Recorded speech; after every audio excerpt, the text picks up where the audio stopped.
everyone, it's Baby Seal here, and today I'm with John, GrapeNutsGaming. He's an extremely good VGC player and peaked at 7 at some point. We are here to try and introduce you to the most common threats that we have encountered in VGC. Plus, we will also focus on how they act in duos. We would like for you to be able to feel confident when you play VDC yourself and recognize the threats immediately in the team preview and know how to respond to them. I hope you will enjoy this. So Togekiss the prom queen, I named her such because she's very common. Right now she's number 1. So what to expect from Togekiss? Most of the time she'll be either a supporter or a sweeper. If she's a supporter, she tends to offer follow me support, and she can also throw in some yawns and helping hand to increase the damage output. But as a standalone, she can also be great at sweeping with weakness policy.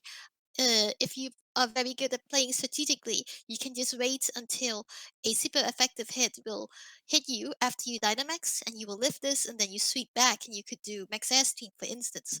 Or you could self-proc it, which I do commonly with Lapras and Togedemaru. Alternatively, our least favorite one is the Coin Flip Simulator, which features Super Luck and Scope Lens, effectively giving you 50% chance of critting. I find it very unreliable, at least.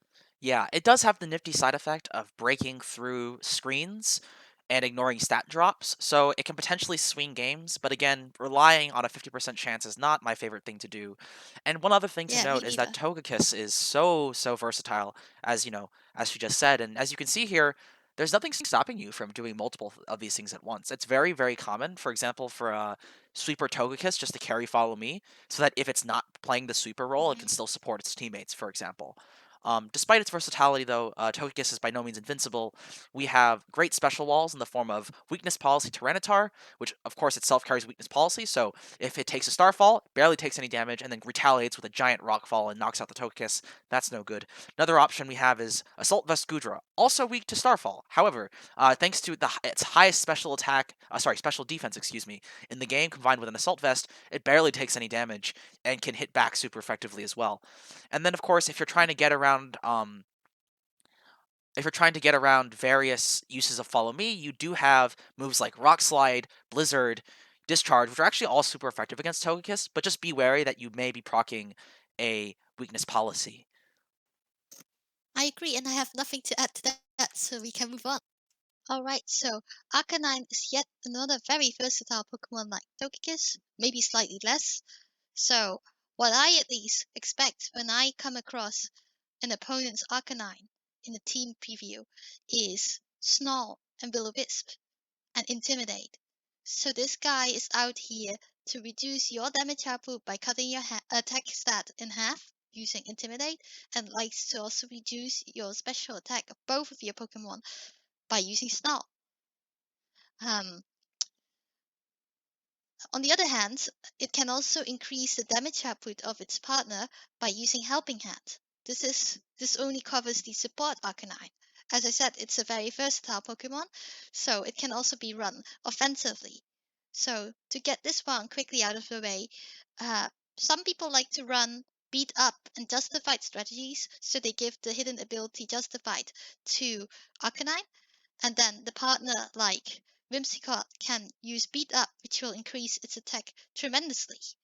On the other hand, it has pretty respectable attack stat, and it can act independently with a choice band or a life orb, and it doesn't need to rely on justified. Yes, I'd like to mention that Arcanine has fantastic offensive coverage options. It has obviously Flare Blitz, duh, but we get Wild Charge, Play Rough, Close Combat, Extreme Speed, and even on the special side, it's not terrible either with stuff like Heat Wave. So yeah, scouting out Arcanine sets I think is definitely a huge part of dealing with them. And one thing to note is that Arcanine, while it possesses both damage control from the physical and the special side in the form of Snarl, Will-O-Wisp, Intimidate, if you move first, that's not a problem. So you can't, if you go before it and do big damage and then get Snarled, that's not as big of a deal as if it snarls you first, right? So going before it and knocking it out before it can, lower your attack too much is definitely one great way of dealing it. Also, Rain and Sand teams also match up well with it just by typing alone. I mean, Arcanine is a fire type, doesn't like water or ground or rock type moves. So that's Mhm. another option for dealing with it. Alternatively, I've also seen it run Safeguard, and then when the opponent doesn't know, for instance, that your Togedemaru is faster than their Arcanine, then you can nuzzle it already before it casts Safeguard. Yep, you control Arcanine on that 95 speed tier, which is super important, shared by a lot of things, such as Darmanitan, but Togedemaru is sitting there at 96, so it doesn't care. What a troll. Okay. Okay, I'm gonna lead off with this one because Seal here just hates Excadrill. She thinks it's ugly, and I think it's super cool. You guys can discuss in the comments who's right, but in any case, Excadrill is a very versatile Pokemon. It has two fantastic abilities in the form of Sand Rush and Mold Breaker. Sand Rush doubles its speed in Sandstorm, so basically, if you have a Sandstorm up, it is most likely the fastest thing on the field, which is just super awesome. And you can do some fun things like switching in a Tyranitar, and then immediately getting that speed boost thanks to dynamic speed changes. We also have Mold Breaker, which ignores all abilities. Especially the important ones though are Levitate, so you can Earthquake things that have Levitate, like the Rotom family, or you can do stuff like Iron Head through Mimikyu's Disguise, which is a lot of fun. And then Or you can one-hit KO Togedemaru that are sturdy, that's true. speaking from experience. Although you should be using Lightning Rod on yours, but that's aside the point. But in any case, another option we Yeah. have, Swords Dance. So our Excadrill has respectable bulk. It's not super high, but it's decent. So it can totally take a hit in Swords Dance and then retaliate um, with, a +2 Dynamax move. Another fun thing to note is that Excadrill gets Stab on Max Steel and Max Ground. So in other words, it gets Stab on the two moves that boost your defenses, which is super cool. So another fun way of using Excadrill is not even using it to attack so much as just boost your partner's defense to the point where they're no longer killable. Um, however, Excadrill is by no means invincible. Defensive checks such as Corviknight and Ferrothorn deal very well with it, but using all of its coverage still has a very hard time breaking through those two opponents unless it like gets multiple Swords Dances off. And then Intimidate, of course, just the act of switching in an Intimidator, it reduces its damage by about a third, so that's no good. And then also changing the weather on it, especially for example if there's a Ludicolo and an Excadrill in the field and sand is up, and then you switch in a Pelipper, all of a sudden it's raining, and now Ludicolo is faster and one-shots the Excadrill. So definitely keep in mind what your opponent could have in the back. All right. So Gyarados can either run Intimidate or Muxie. Usually, Intimidate pairs really well with Assault Vest, which makes it nicely specially bulky and physically bulky because Intimidate cuts the physical attack in half. Um, However, Moxie is definitely the more offensive one of them, and you can also run that with Life Orb. However, if you're really afraid of electric moves because it is 4 times weak to electric moves, then you can also run Rake and Berry or run Lightning Rod support using either Togedemaru or Raichu. Yeah, and then but if you're not so worried about defenses, you can also use items to augment its offensive capabilities as well. To make getting Moxie boosts even easier, you can run a Life Orb or an Expert Belt to leverage its great, super effective coverage. Nonetheless, Gyarados can be defeated. It still has its Electric and Freeze Dry weaknesses. So even with boosts, it still can be taken down. Or like a Fake Tears Max Lightning will also do the trick.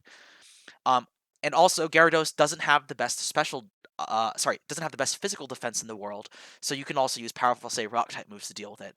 Um, but the key thing here is not to let it snowball, especially if it's running a Moxie ability, because Airstream just, slowly increases your speed, Moxie gets you attack boosts. It's basically an offensive Dragon Dance in a way if you can get KOs consistently. So it's quite scary. So, you definitely want to try to knock out Gyarados as soon as possible, or another option is to deny it KOs by switching into its moves in such a way that you prevent it from getting knockouts. So you basically waste its Dynamax turns.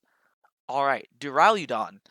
So, this thing has two very nifty stab max moves, right? We have Max Steel Spike, which increases your defense, and Max Wormwind, which lowers your attack. And on top of this, Duraludon just has naturally high physical defense. So, all of these factors combined basically means it's often very hard to take down from the physical spectrum, especially if Dynamax, and if it gets like a defense or uh, attack drop off. Um, but you don't have to run it defensively. It also can run a Life Orb just as well, or a Weakness Policy. Also, Duraludon has quite the decent speed tier.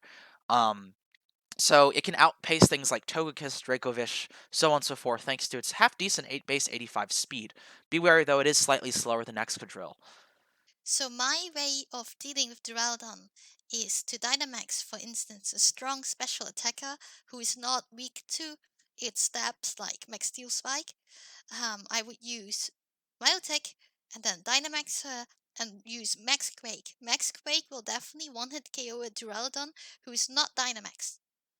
However, if it Dynamaxes, then I expect to not one-hit KO it, but at least I will outlive it. And for instance, especially if I predict that it will use something like Max Vermint, which will lower the physical attack of my Pokemon, then I could strategically, for instance, switch in Milotic and then gain the competitive boost, and then I can take it out. On the other hand, you can also run Arcanine and just fire off quick snarls to lower its special attack stat. Alternatively, you could also run an Assault Vest Conkeldurr who will have enough special defense to live it, and it doesn't have any of its weaknesses. So, uh, but Conkeldurr does have its weakness, which is fighting, and it could outlive it and probably dent it. Okay, so apparently Duran Duran is the name of a famous band that I don't know about,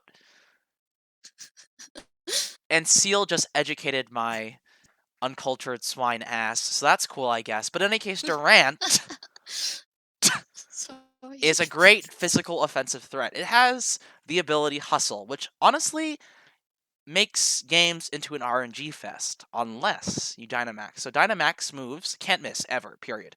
So thanks to that, you get the Hustle's 50% damage boost without having to worry about the annoying 20% loss in accuracy.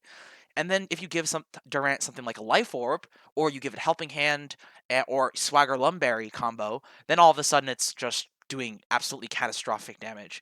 And its attack is also half decent, and its speed is great as well. And you can augment that further by using something like Whimsicott to use Tailwind. So minus the speed part, this description of Durant that John just gave really reminds me of Dracosalt. Same principle of hustle and not missing, so long it's Dynamax. Except of course Dracosalt lacks the speed. Um, but as for Durant, I would say that you would deal with it by killing it with fire, like as soon as possible. If you don't kill it, you're usually dead. Like I don't feel comfortable leading with Togekiss, for instance, even if I Dynamax it. If I anticipate that they'll lead with Durant, because I just can't win that game. They will hit me way too hard, especially with that helping hand support. So I would just wait it off a bit and then Dynamax later when I come in, and then just kill it with fire ASAP. It usually should die immediately. Non existent special defense and 4 times weakness to fire. That means that to fire. Yeah, and I gotta say, at least a lot of the users I've seen of Durant online play Durant very recklessly, and that's kind of the point. But you can abuse this tendency for it to fire off very predictable moves. Like if you have a Togekiss on the field, it's gonna use Max Steel Spike because it doesn't want to take a flamethrower from you, or for example. So then you can switch in a Steel Resist, and all of a sudden its attack isn't so scary. But yeah, kill it with fire, ASAP. Alright, so if you're very tired of all these opponents who play Intimidate on their Arcanine and such, then you can just ignore it. And you could play, for instance, Defiant Braviary, and then you gain 2 stat boost, but you already drop your attack by 1 stage. Then you gain a netto +1. But if you want to completely destroy that Arcanine, then you should play what I play, which is Mild Take with competitive. Then you gain +2 special attack, and you don't run physical attacks or Mild Take usually, so that doesn't bother you at all. This is really great for when you see the Arcanine or Hypnotop, less commonly, in a team preview, then you choose your Defiant or competitive one to just negate that and gain the boost. Um, Yeah, and you want to run teammates that can capitalize on the absence of Intimidate, right? So, your opponent can't spam Hitmontop, Arcanine, Scrafty, so on and so forth. So now you are free to run your Tyranitar, Excadrill, running Swords Dance, whatever, pretty freely. And then when you are playing against one of these Pokemon, so their abilities are what make them truly dangerous. Otherwise, their stats are not bad, but pretty average, honestly. So if you can avoid, though, doubling their attacking stat, then you're pretty much good to go. So, maybe it'll Dynamax trying to take that Max Dragon, but if you don't use it and just hit something else or use a Dynamax move that doesn't lower your opponent's stats, or save your Dynamax for later and just stall out, their Dynamax, all of a sudden you're left with just a pretty average Pokemon that isn't that dangerous. Um, so again, just playing around the ability, kind of like the same way you play around a weakness policy is key here. So I would also like to add as a final point that if you anticipate that lots of people will be playing Incineroar starting Season 3, then definitely bring out your Milotic. I don't think that Incineroar can do anything to you, especially if he thinks that he can just fake you out, you Dynamax, and you can take it out with that competitive special attack game. Yeah, I expect to see that thing everywhere. I'm a little scared that they brought it back. So if you want to gain a lot of power very quickly and you don't want to wait for someone to hit you with a super effective move, then consider giving weakness policy to a Pokemon and hitting it yourself. Beat yourself up. That's what I like to play. I like to run a Togekiss, for instance, with weakness policy, and I like to Dynamax her. I hit her with Lapras, for instance, who can do Ice Shot. This has priority, and it hits her quite little. Alternatively, you could also use Togedemaru, who can Volt Switch into a Pokemon that you want to give Max Extreme Speed Boost, for instance.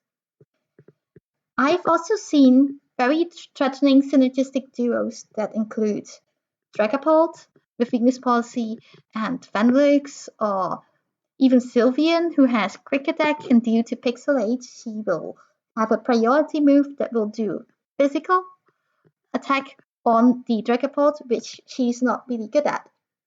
So it does very little damage. You can also do Hydreigon and Sylveon, or Halucha and Sylveon. Even in Trick Room, I've seen people hit themselves to gain that attack boost. For instance, Rhyperior, I've seen with the Trick Room setter Dusclops. Dusclops can do Bulldoze, but I've also seen it with Jellicent, who can also set up Trick Room and do Giga Drain, which only goes well when the Rhyperior is Dynamax, because otherwise it really, really quite hurts the Rhyperior. So one easy way to deal with pairs of Pokemon that you think will trigger their own weakness policy is to do Follow Me. You take that attack, which is usually quite weak because they don't intend to hurt their partner too much. You take that attack, and then you either, like, if you're weak to it too and you have a weakness policy, you prop your own. But otherwise, you stop that strategy completely.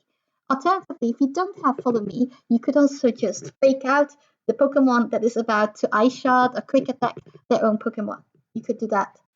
All right, and continuing on with our ways to commit self-destructive behavior in video games, we have beat-up strategies. Beat-up hits repeatedly based on the number of partners you have in your team currently alive. So if you just started a battle, that would be 4.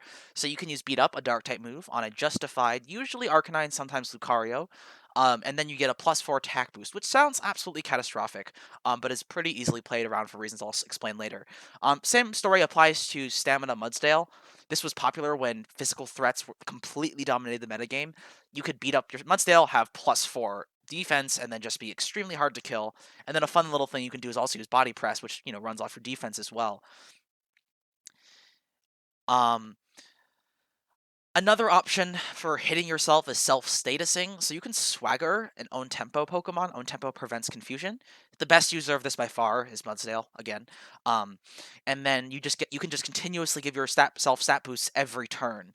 And so every turn you do more damage. And then on top of this, Mudsdale itself carries max ground and max steel to boost its defenses at the same time. As impressive as that sounds, though, playing around hitting yourself strategies isn't super difficult, to be honest.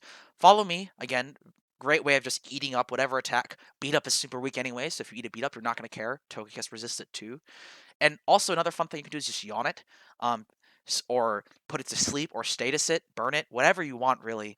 Just anything to deny that user of Dynamax its full value of its stat boosts. And then again, like we said earlier, you can also just fake out the partner Pokemon so it can't attack.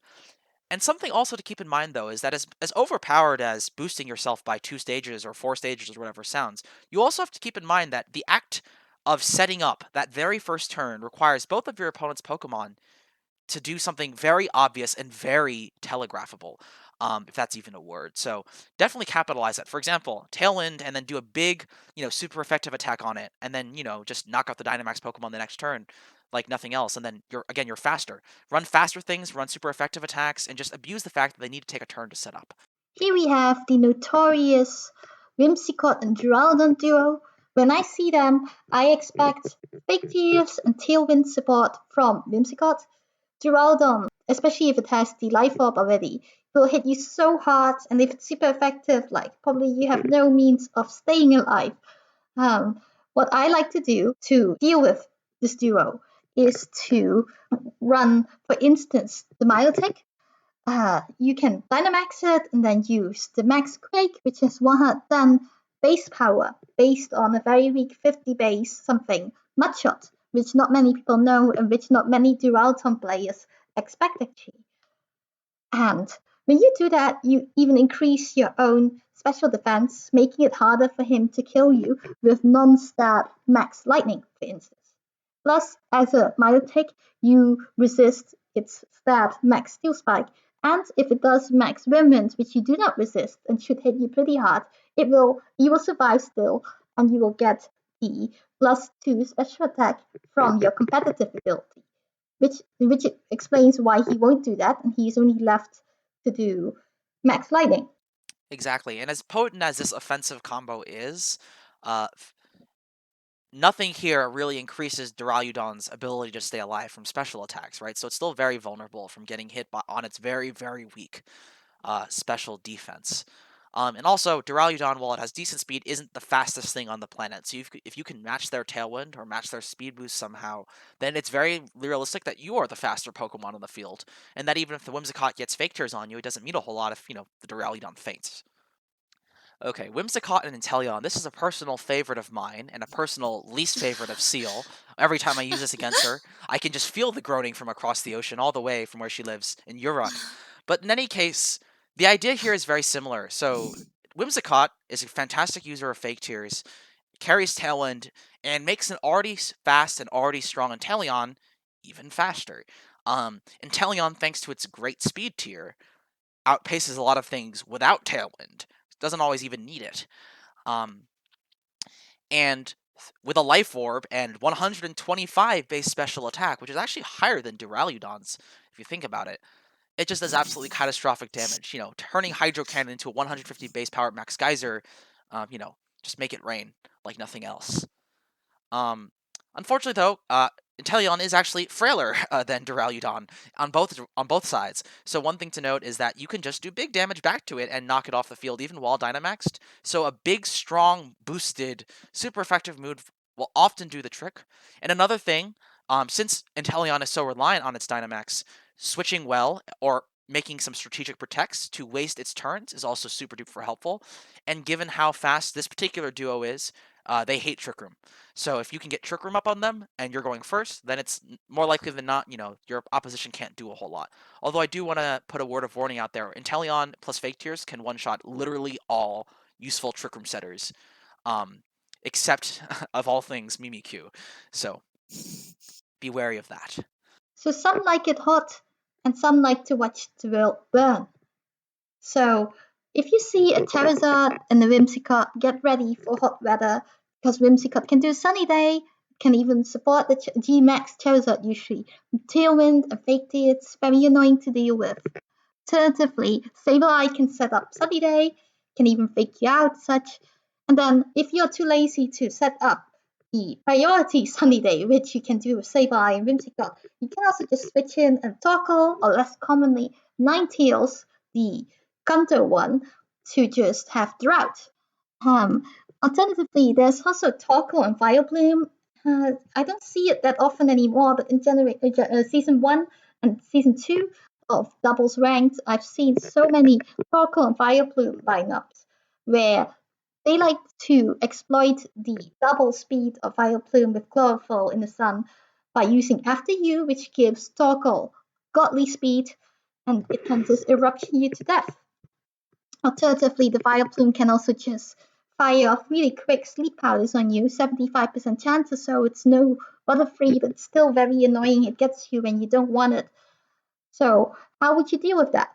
I would suggest running, for instance, if your team is really weak to it, fire resists or like fire immunity like Chandelier, or Pokemon with Grass Zipper, Pokemon that just are grass so that they cannot be slept on.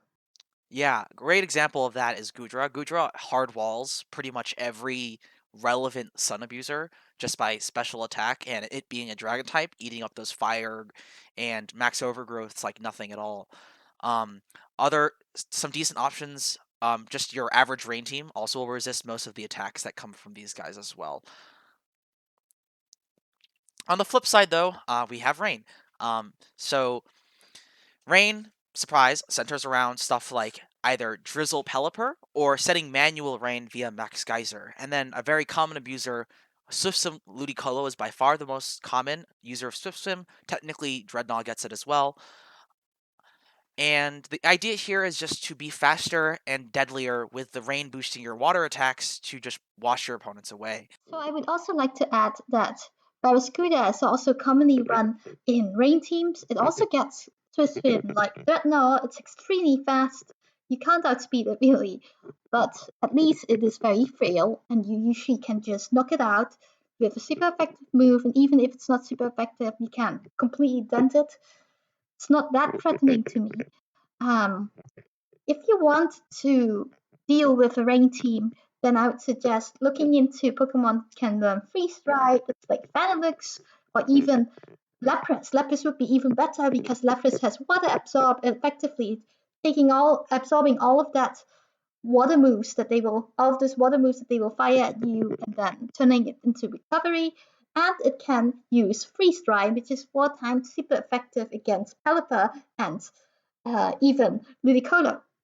And then these rain teams will not run Gastrodon, of course, because it has Storm Drain that will nullify all of their water moves. But you yourself, if you know that you're completely weak to their water moves and to rain teams in general, for instance, if you run Descent, Duo, Excadrill, and Tyranitar, you could run a Gastrodon yourself. And then there are some people who like to have sand everywhere. When I see Tyranitar and an Excadrill in the preview, usually they will lead with it or they will show up at some point. It's very annoying to deal with Excadrill and Tyranitar because you never know which one they will Dynamax. But what you can know is that Excadrill will tend to have Sand Rush so that it has double speed in the sand, and it tends to run a Focus Sash. And then what I commonly experience is that Tyranitars run Weakness Policy because in the sand they receive 1.5 times special defense. They are very bulky. They don't die to my max Starfalls. Rather, they will strike back after receiving +2 attack, and they will kill me with a max Rockfall. So how do I deal with this, at least? I like to use water moves to kill them, but something to keep in mind is that these people tend to have a Gastrodon in the back, so watch out for that. If they don't have it, just use your Max Geyser and such. If they do have it, then don't, because Gastrodon will completely nullify it with Storm Drain and gain that special attack boost. Of course, the same applies here that you can win this by engaging in a weather war, by changing the weather. Just take away the speed boost of Excadrill and change the weather, for instance, to rain. And if they don't have a Gastrodon, just kill them with a rain boosted Max Geyser, for instance. If they do have Gastrodon, you should still change the weather. That would help at least, and it will take away the really godly special defense that a Max Tyranitar, for instance, would have in sand. Alternatively, very bulky fighting types like Conkeldurr can really take care of Tyranitar and Excadrill, the Sand duo, too, because they are not going to really threaten the Conkeldurr, and Tyranitar is 4 times weak to it. In Sand, it only receives a special defense boost and not physical defense boost, so you can just Drain Punch them or whatever.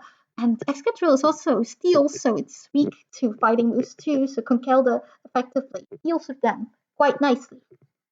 So for our last weather, we have hail. And actually, just regarding all of the weathers in general, one thing I want to say is that you don't really want to build a team that relies completely on one strategy. It could be weather, trick room, whatever. You don't want to make a team that's too centralized because the minute any smart opponent realizes what you're doing and stops you from doing said strategy, turns off your weather, for example, you're in big trouble. And that's why Pokemon like Vanillux and Inteleon and Excadrill and are just so great because they are very independent. They function well with or without the weather. The weather being there is just a huge bonus. And so, for example, you can run Inteleon and Vanillux to capitalize on when it is hailing, right? You can switch in Vanillux to turn off a Swift Swim, turn off a Sand Rush, and get off a big attack, or Dynamax and Teleon is legitimate in its own right.